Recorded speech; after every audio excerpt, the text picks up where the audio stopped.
one of those deals where you call me and say, my president. I have to tell you that any conversation we ever started together where he starts by saying, my president, the rest of the conversation is he's going to ask me to do something that I will wind up doing, whether I want to do it or not. When Mandela was only 9, his father died.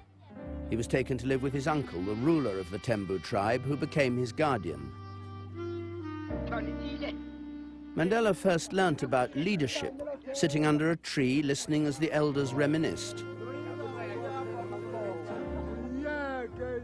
The way they told me about the old stories of bravery amongst our people, you know, I wished I had lived during those days.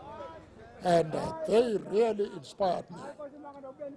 I have retired, but if there is anything that would kill me, is to wake up in the morning not knowing what to do. The only thing that keeps me going is the fact that I have a program.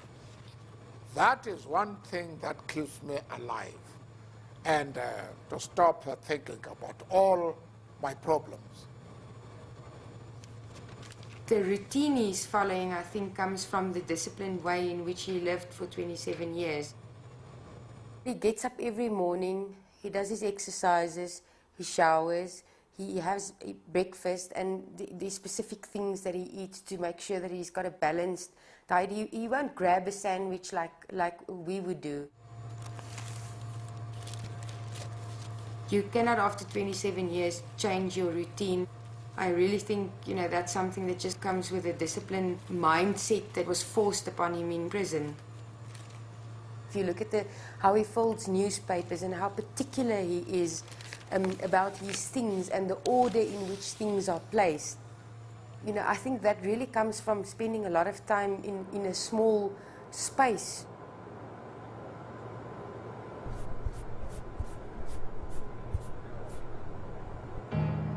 Sometimes in certain situations he almost seems to be a bit formal and distance himself from a situation, but he's not like that at all. His personality, I mean, he'll really break up an atmosphere with one word.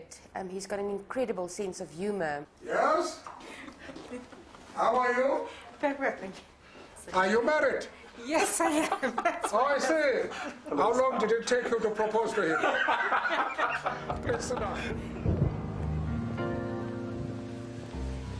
In a small office in downtown Johannesburg, Mandela and his fellow ANC activist, Oliver Tambo, went into partnership. The first black law firm in South Africa. George Bezos watched Mandela in action. What I liked about him was his self-confidence, the assurance with which he appeared for his clients in court at a time when white witnesses, and particularly white women, considered it somewhat insulting to answer the searching questions of a black man.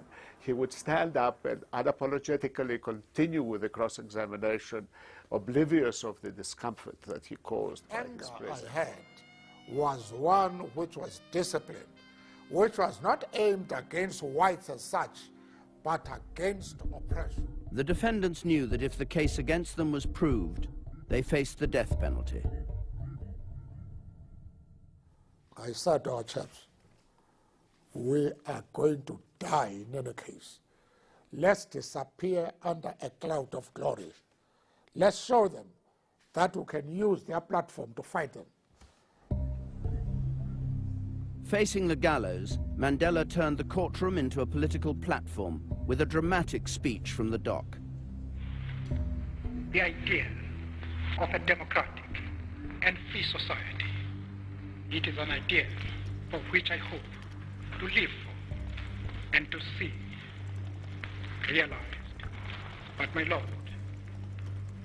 if it needs be, it is an ideal for which I am prepared to die. Mandela, always defiant, knew better than to let them push him around.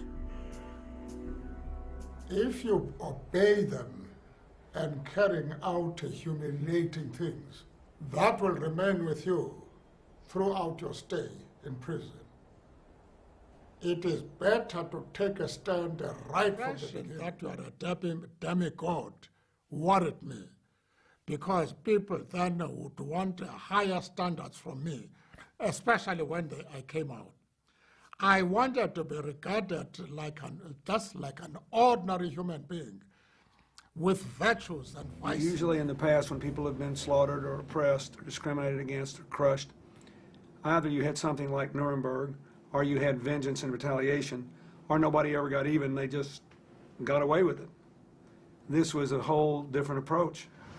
What kind of man, listening to those moans and cries and groans, and taking each of those people very near to their deaths, what kind of man is that?